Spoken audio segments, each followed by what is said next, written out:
Welcome to another terrific tips for business podcast. I, of course, am Terry, your host. You can't spell terrific without Terry. That's why we named it this.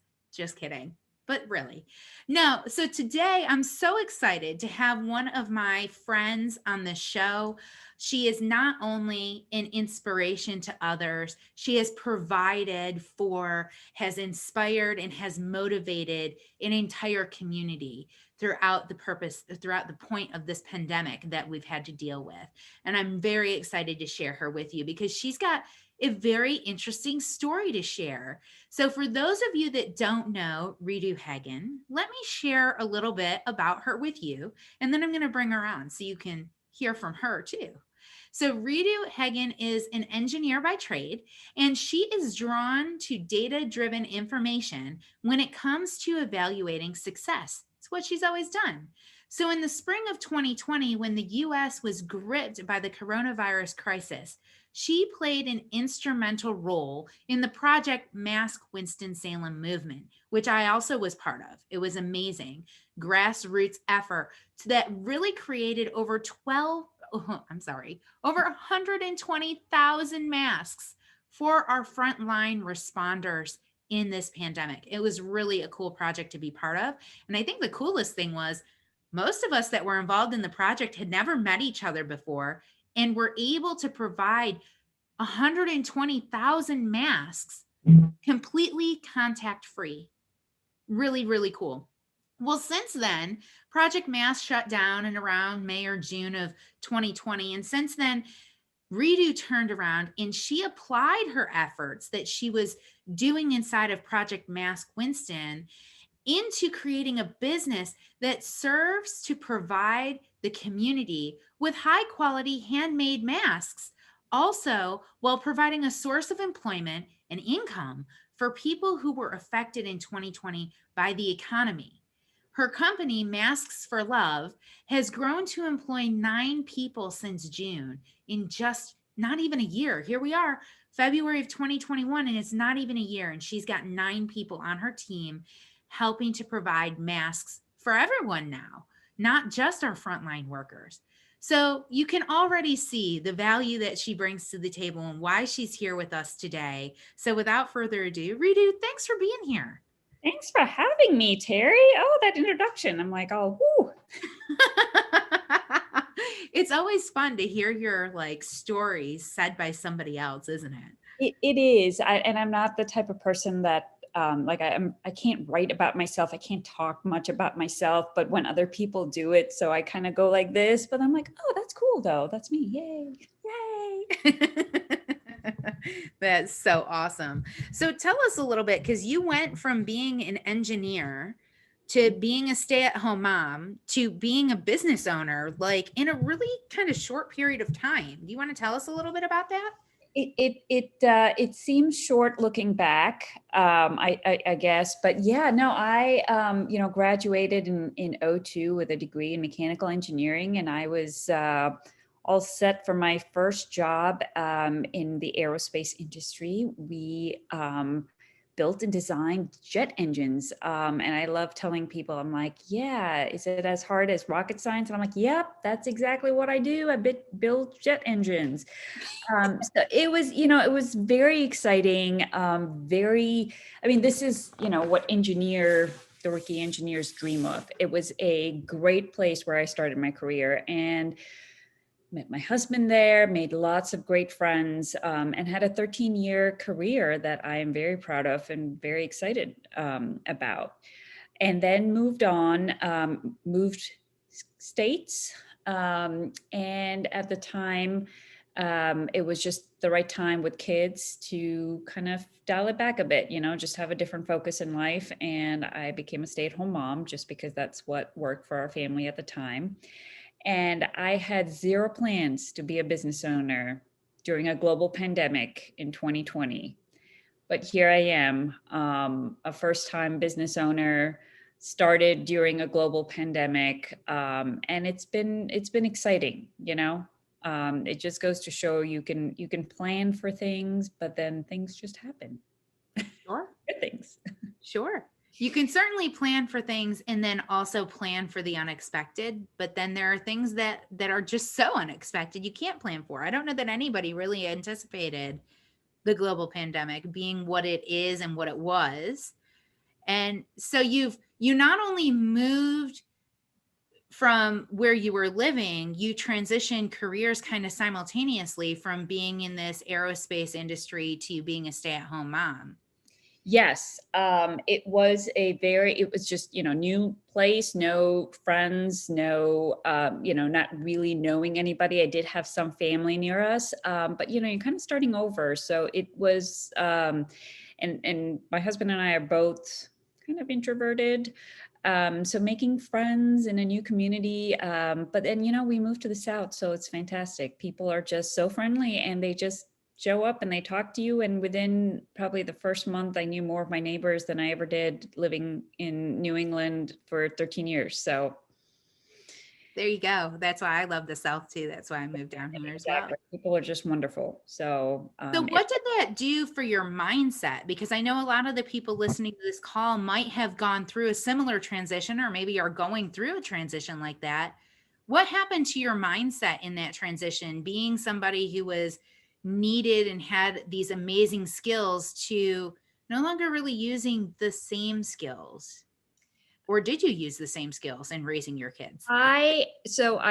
looking back right before we got on this podcast, I kind of compartmentalized my career, and I put that stay-at-home mom like right in there. It's on my resume.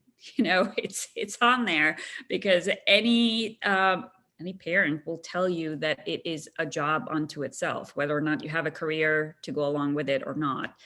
Um, I had to personally I had to set goals for myself.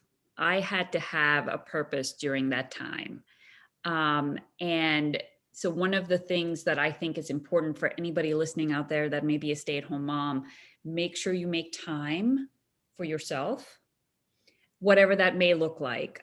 For me, I said, you know what? I want to literally learn how to run. I know it sounds crazy, but like everyone can run, sure. I was like, I just want to do a 5K. That's it. Just the couch to 5K. That's like I set a goal for myself. I want to do it. And I started training, pushing my son in my stroller, doing some walk runs, huffing and puffing. And 2 months later, I did my first 5K. It was just to finish it. That was the only goal. It's like, I just want to run, finish my first 5K. That journey led to 4 years of doing triathlons, doing a 10K, to in 2019 ending with 2 half marathons. I mean, literally, I was somebody that sat on the couch. I did not run. I did not do anything that physical. Go to the gym every once in a while, but that's about it. But the important part of that whole journey was that sense of achievement that you get, not the mom achievement, not the being a wife or the, member of a household and that kind of, it's something you're doing for yourself. And I think that goes a long way no matter where you're going next. But, it serves a purpose even when you're a business owner. Mm. Setting that goal for yourself and that fulfillment. And I love that because a lot of times you hear people who are, first of all, I want to acknowledge you for making that commitment to yourself and then holding yourself to that commitment. It wasn't about beating other people, it wasn't about a competition that you had with somebody else. It was purely about what you were doing for you, which ultimately probably had a spill off effect. Did it have a spill off effect in other areas in your life? It brought me closer to a whole other community of people just like me, just out there wanting to do things, knowing they're never going to win a race. You're not going to place anywhere. You're just in there because you have set a goal for yourself. And that kind of community is so inspiring. And then to be able to do that for other people, coming in saying the same thing, like, hey, I've never run more than 5 minutes, and here I am, I want to train for my first 5K. And you're like, I've been there. I can show you it's possible. And I also thought at the time, I think I was 34, 35. And I was like, oh my gosh, 35, I'm starting this. And then I joined our local community and I was one of the youngest people trying to train for a 5K. So Wow. it just goes to show like age is just not even, don't think you're ever too old to start anything, really. Oh, that's so good. You're never too old to start anything. So, Mhm. those of you who are listening who are like feeling a little frustrated, thinking that you might be too old to start that job or start that new career or start that new language or start that new hobby, you're not. You're not too old. Do it. Don't live life with regrets. Take the action and make it possible for yourself. Absolutely. Absolutely. Age is just a number. So good. So, the other thing that came out of this for you is the understanding of what it takes to have goal setting and Mhm. how to reach those goals because it wasn't a time commitment thing that Yeah. you had. And a lot of people talk about proper goal setting needing to be time committed, but you sounded like you just had a desire to have an activity. The activity that you wanted was the commitment. So, however long that was going to take you to figure out, you were committed to taking that time to do it.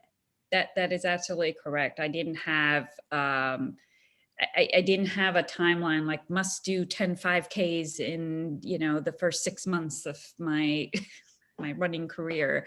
Um, but it was and again, nothing, I did not say, I think I swore off any long distance too. I was like, I'm never doing a 10K. Half marathon? Who does that? Crazy people do that. And then, 3 years later, I'm like, hey, you want to train for a half marathon? Okay, let's do this together. Um, you you limit yourself more than you realize. Mm, I think most people don't realize what they're capable of, and pushing that boundary is important. You yeah. know, so yeah, so having that experience and then going into global pandemic mode, it was literally like overnight. I'm one day I'm training for a triathlon, the next day everything is shut down, races Yeah. are canceled. Sorry, it felt like life was canceled. And along came Project Mask, Winston-Salem, as you well know. And it was, again, felt like overnight there was a need.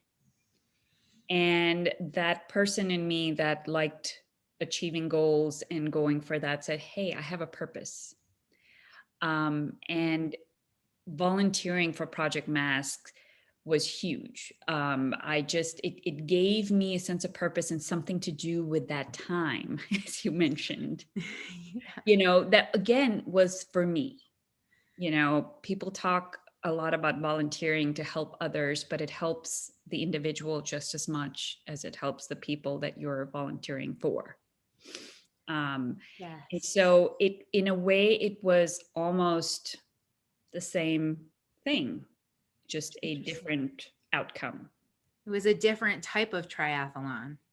It was Yes, a it was a different type of marathon. I yes, have to ask before we move too far into the mask conversation, yes. are you still training? Do you still run?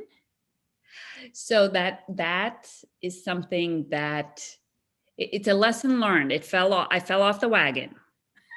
Okay, well, at least we're not the only ones. No. No, no, you know what? But again, there's such an important life lesson. I beat myself up about this, going, oh my gosh, I just dropped it. I was in such a good place. Um, you know what? I did it once. I can do it again. And I am signed up for my first 5K this year. So I did it. I haven't run, but you know what? I just know I can do it. It's not going to be pretty. Don't take any pictures. But this is where having a friend too helps, right? Like running in pairs and groups and stuff. It's just so important to motivate one another. We just messaged each other and said, I'm signing up. She's like, okay, I'm signing up, and we're signed up. So we're doing race. Yay. We Well, it's just nice that there are races for you to do again. That certainly is something my husband's sister, so my sister-in-law is huge into the like marathons and the 5Ks and things like that as well. And for her, it's the motivation to keep going. Like when COVID first happened and all of her races were canceled, she had the same thing. She fell off. Yeah. And you could tell because she wasn't posting about the exercises she was doing anymore. But then all of a sudden it was like she realized that she kind of had that like depression point and backslid, and then like was back on it and was doing all of her exercises and sharing it again, because she's a fitness coach now because she's lost like 100 pounds. Like it's amazing what she's done with herself. And to see that the races for people who are runners, that's your accountability. Yes. And how important accountability is for achieving those goals. So as we move into this Project Mask Winston-Salem, there's a new level of accountability that existed in this volunteering space, right? Yes. Yes, for sure. It's even more important in this virtual world. You know, the races can be virtual, and mine is in this case. But again, that accountability. This is why you tag somebody. Say, hey, Terry, check in on me in March 8th. Make sure I do that 5K. But no, accountability is just so important, in that feeling of self-worth and self-achievement to get to your goal. Yeah. And what about like when you're part of a group like that, you're not the only one that's trying to achieve a goal.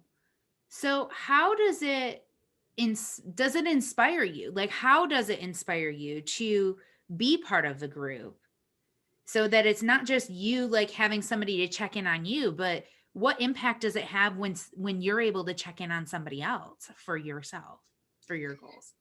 For Project Mask specifically, or Yeah, sure. I think, and I know you saw this through Project Mask, because it became a social media sensation overnight, with a Facebook group of over 2,000 members, something crazy like that. It was phenomenal to see these people come together to give their time, and I think I was inspired just as much as just the other way around. When we got to a point where we were doing 5,000 masks a week, like this was, we're putting corporations to shame here in the way we were producing these, all out of donations, just the supply chain that was required to make something like that happen. And that's where I felt the most useful and helpful, because this is, my background of my engineering and my data driven everything. Is like, I can do this, operations, supply chain. I got this. I got to get the materials into the hands of the sewers. There's a whole process, step 1 through 6, that needs to happen. And we had an operation going, for 3 months, generating these masks. And so it was it's rewarding, because you can see the results. And that was important. You could see from materials to product end to into the hands of the healthcare workers. Mm-hmm. So there was an accountability on both sides of that, right? Like, yes, you had to have all of the materials so the sewist could make the mask, so that the mask could be given to the healthcare workers. If you didn't get the materials to the sewist, then the healthcare workers weren't going to have their masks. So there's that. You're accountable to other people. Sure. But then if somebody else drops the ball, if the sewist doesn't actually sew, then you're looking at them going, look, I have more material over here. Like, what are you doing? Yes. Let's go.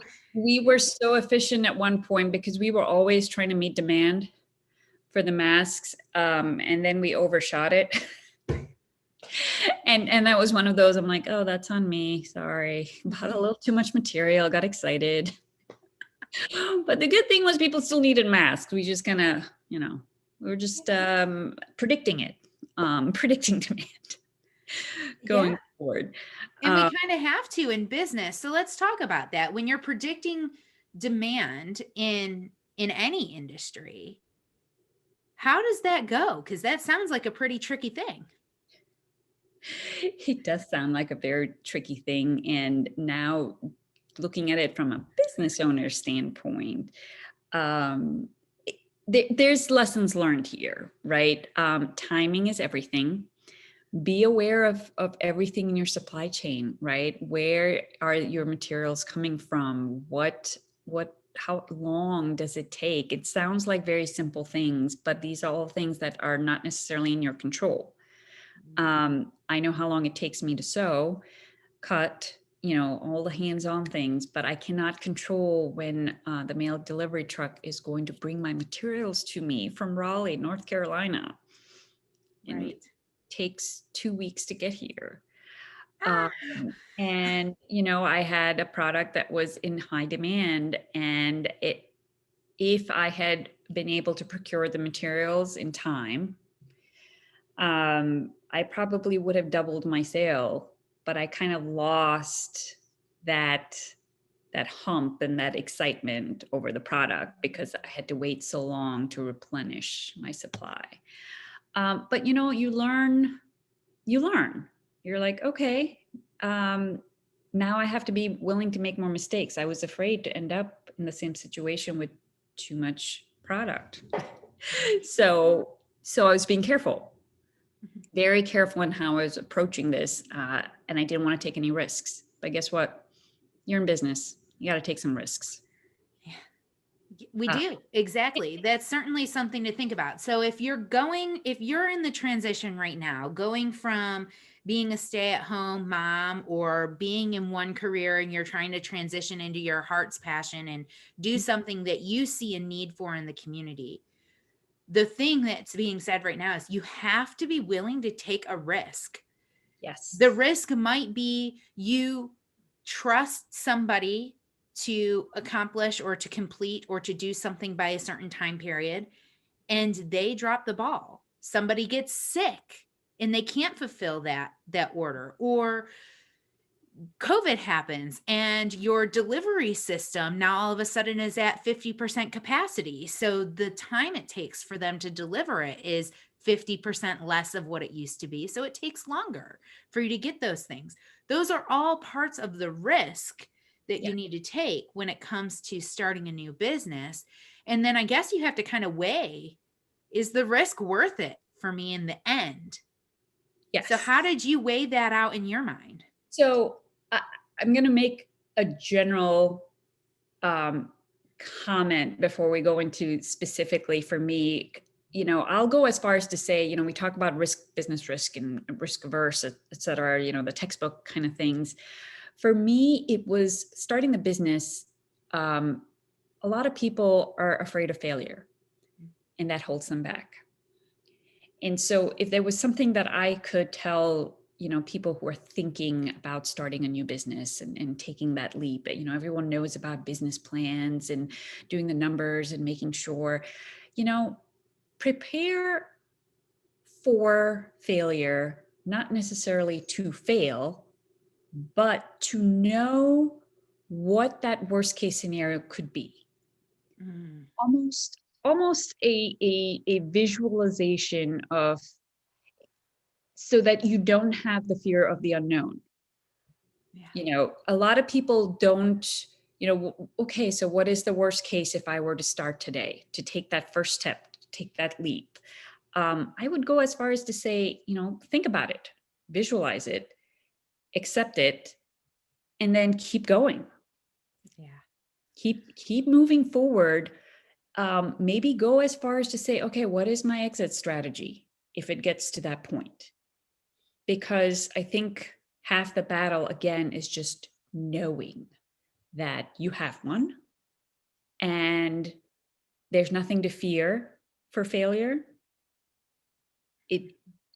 You are going to fail at things, hopefully not in business and not on, your first career, your first business and that kind of thing. But I think it's important to think through that and what that would mean for the individual. Absolutely. And I love that you're saying visualize it, because like if we look at Sun Tzu, The Art of War, or if we look at The Way of the Samurai, right? They talk about visualizing all the different ways you could die. Sounds kind of morbid, I know, but bear with me for a minute. If you visualize all the ways that you can die, you no longer fear death Mm, because you've faced it. You've faced it every day of your life. So then there's nothing to be afraid of. It gives you wings so you can fly. And then this is the same concept. If you visualize not because you want to fail, I would say it's equally important to visualize the success of what it could be to win too, because that's an equal fear people have. People have a fear of winning too. Like, okay, if I'm successful at this, what's that going to mean? Ah, and that could stop people from moving forward just as much as the fear of failure can stop people from moving forward. So do take that time, visualize that, and have that exit strategy. If you need somebody like an attorney to put together an exit strategy for you, please reach out to me. I have a wonderful guy who has a course on, you guessed it, exit strategy. He's going to be on my show in a little bit, but it's a wonderful tool to help you build out, what does that look like? What does it look like if I get sick and I can't operate this business anymore? What does it look like if my numbers aren't reached? Where does that revenue come from? What does it look like if all of this is met and I have to bring on another key player in my business? What does that look like? And what does it look, where do I want this to go? Like, what does the end look like for me? Because we didn't start a business to leave the keys on the doorstep when we're ready to retire. absolutely. We Absolutely. started the business to do something with it. What is that? And identify what that is before you get into it, if you can. Yes. Yeah. Yeah, for So sure. good. Yeah, it was important for me, and maybe it was the product and what inspired the product. That being a global pandemic, because somewhere in my head I was like, this is weird. I'm making masks to help stop the spread of a virus.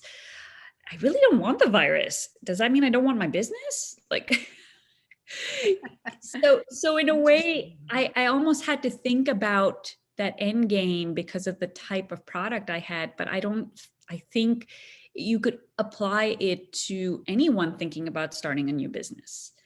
Um, in my case, there's probably a few more external factors that come in that could end it.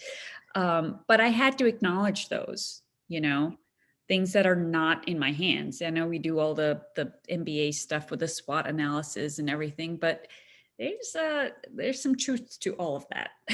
Yes, absolutely.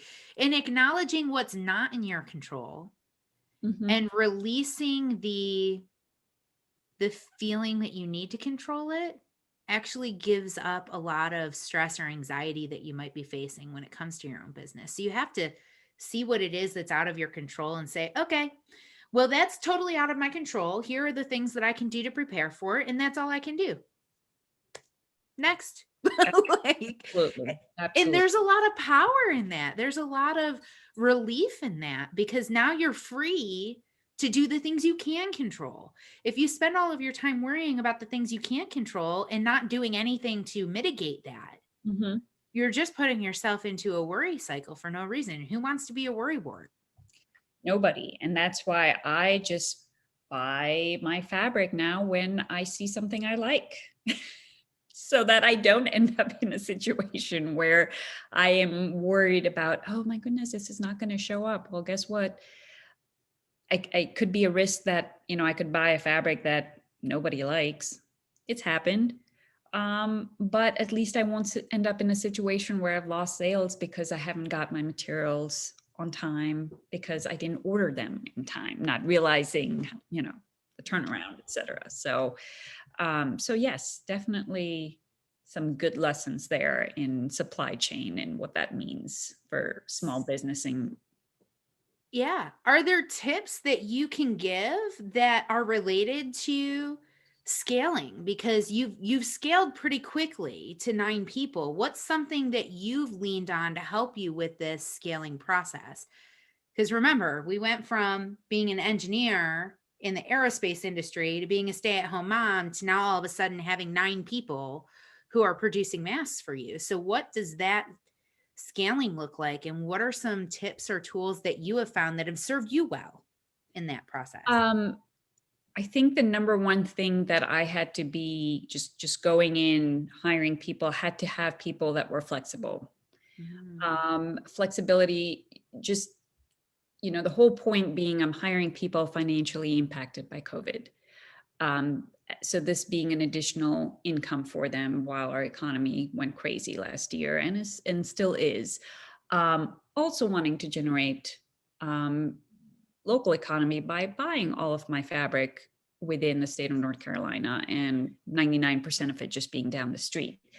Um, but again, that allowed me to hone into supply. If I had a huge order, I knew I could walk into my local fabric store and they would be able to supply me with X amount of fabric.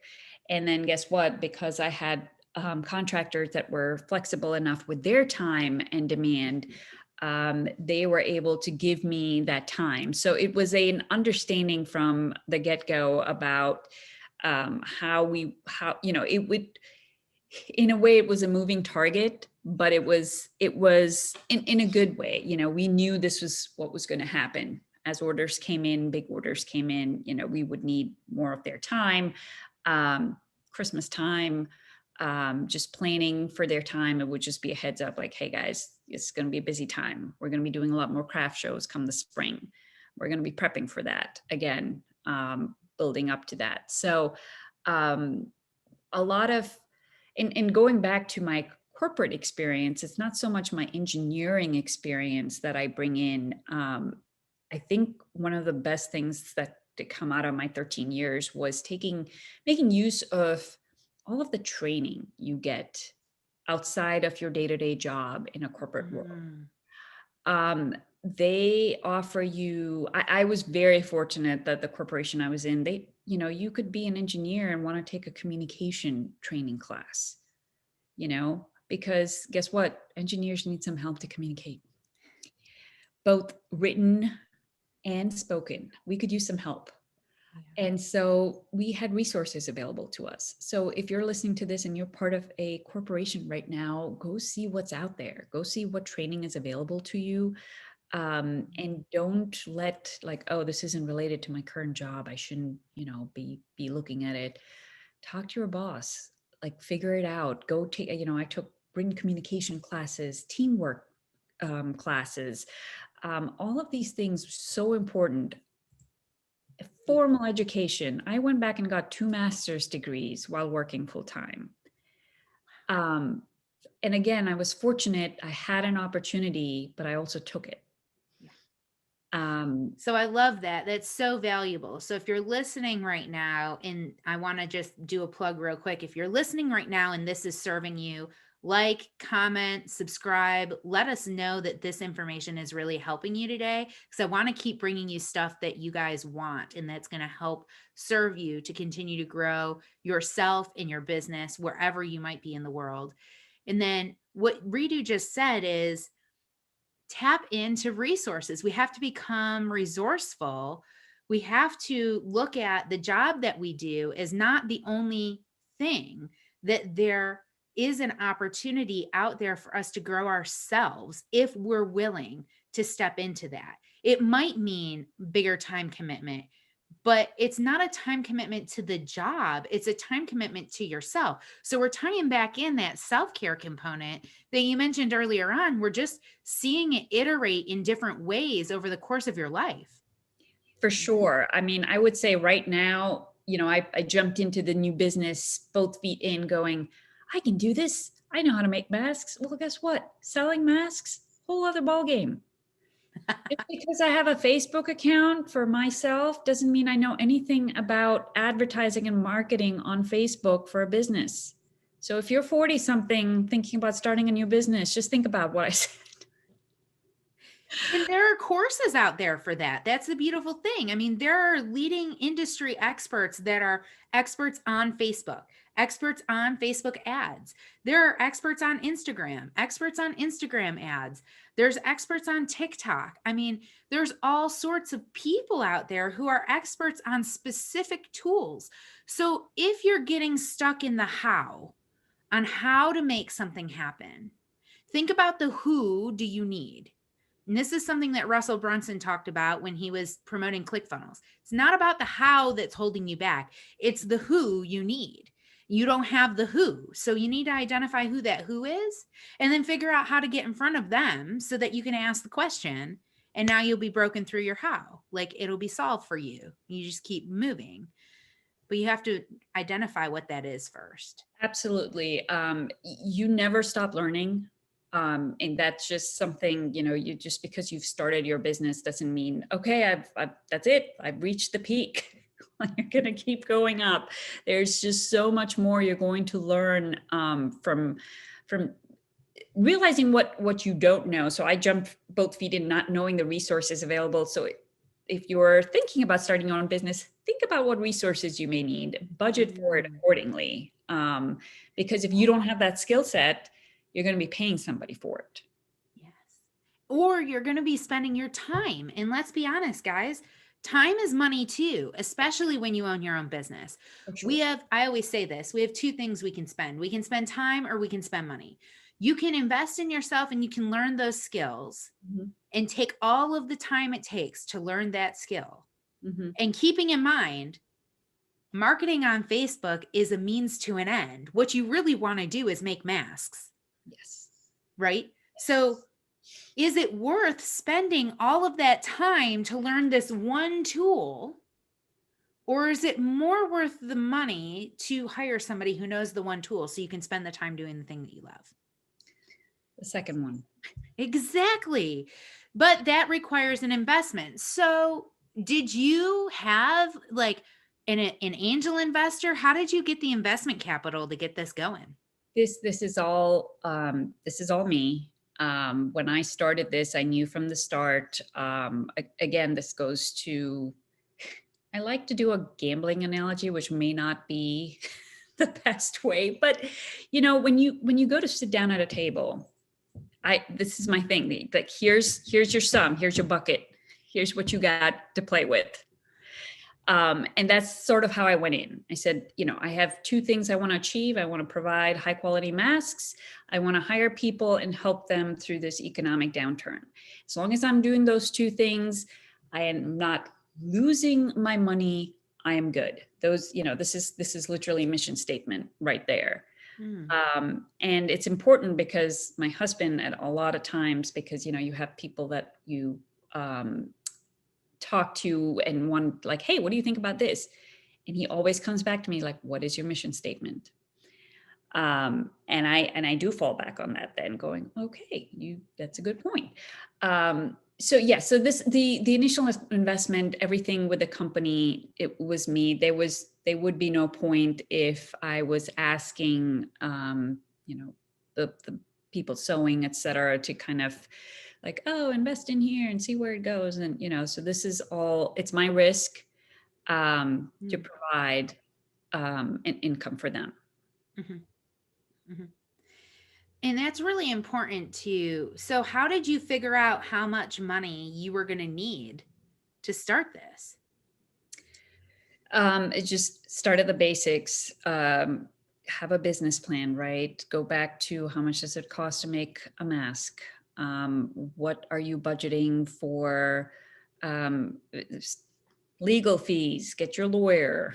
Start, what is this looking like? Is it a corporation? Is it an LLC? Things I had no idea about before June of 2020. But you learn quickly, like how is this going to work? I got very lucky with an accountant. She literally fell in my lap 2 months after I started, or 1 month after I started, when I should have probably had all of that figured out before.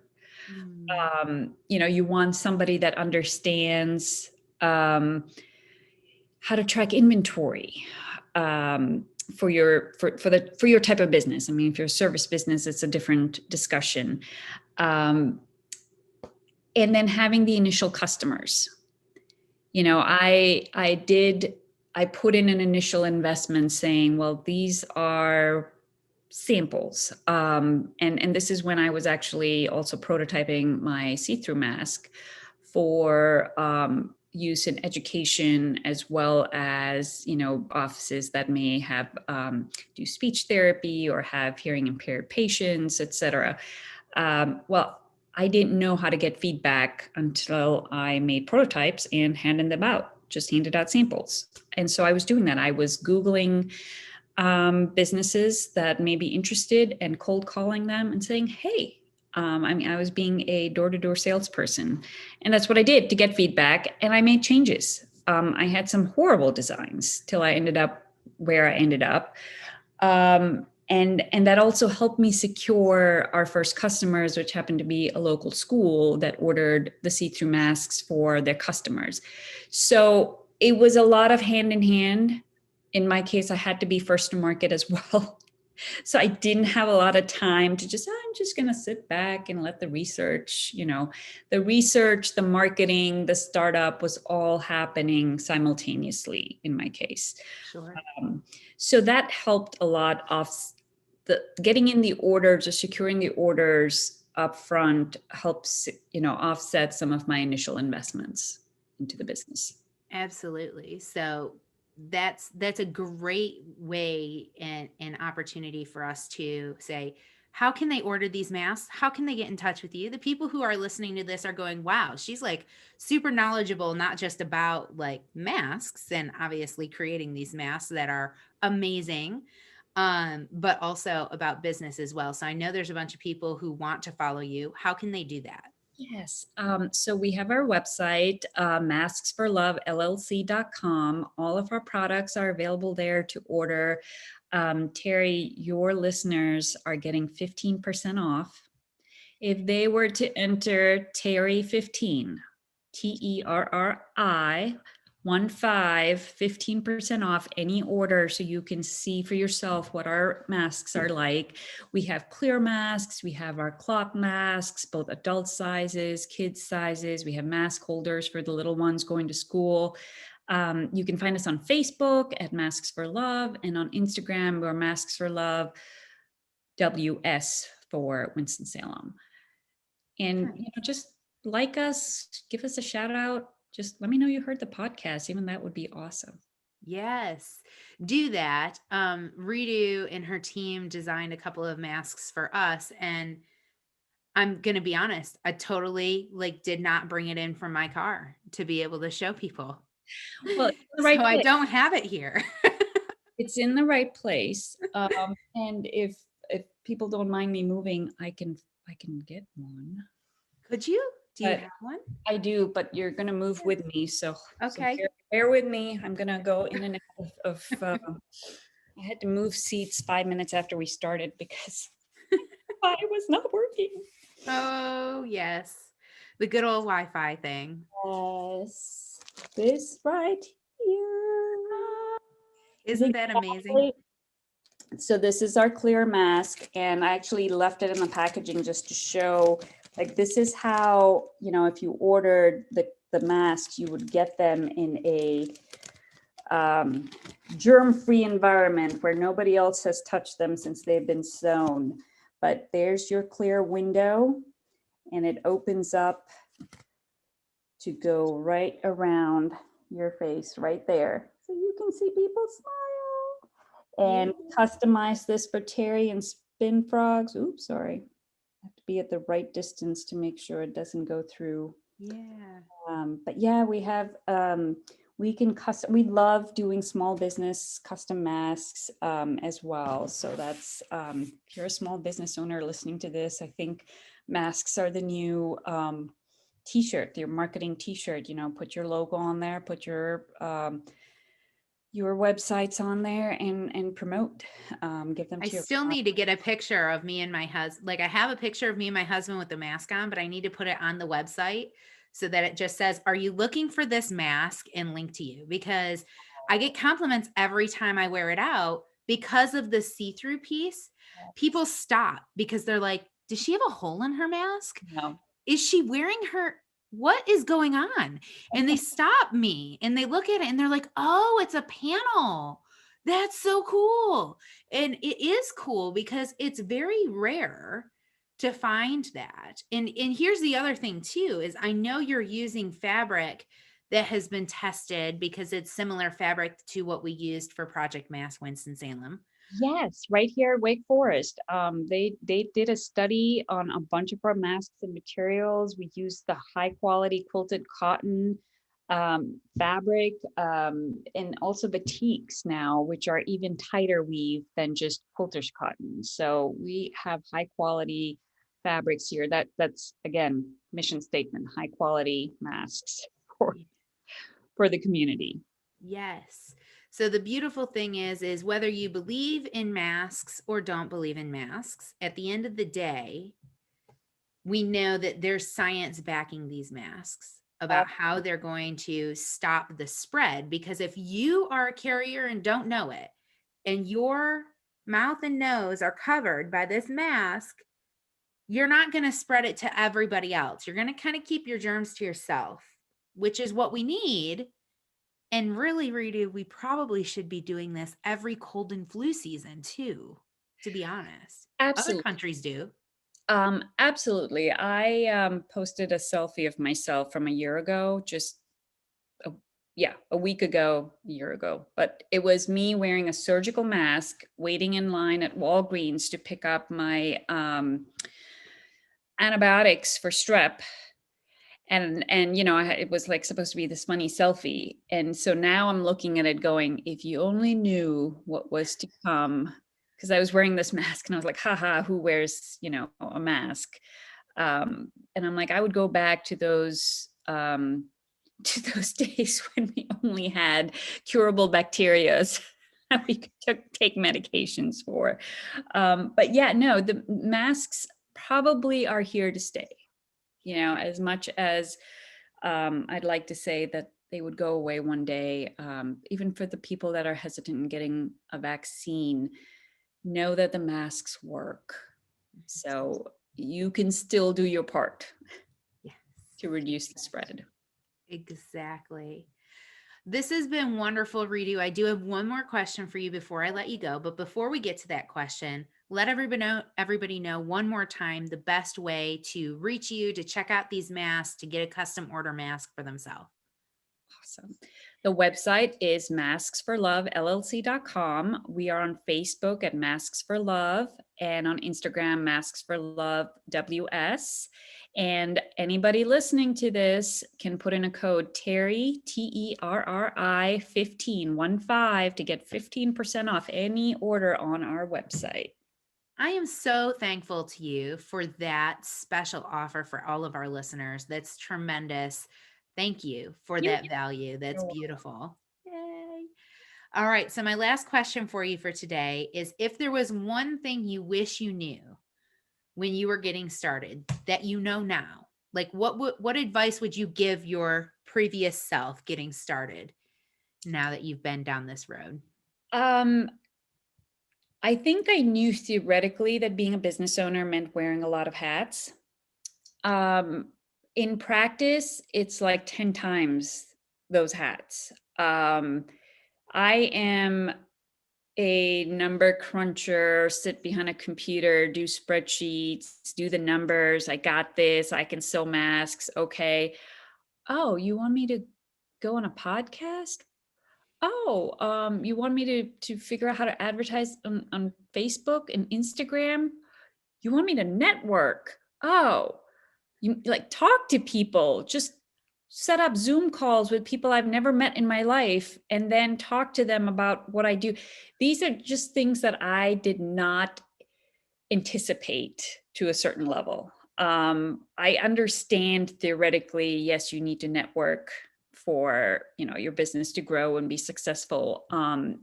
In theory, it definitely looks different now because, like I said, you're not walking to some office and saying, "Hi, nice to meet you," shake your hands face to face.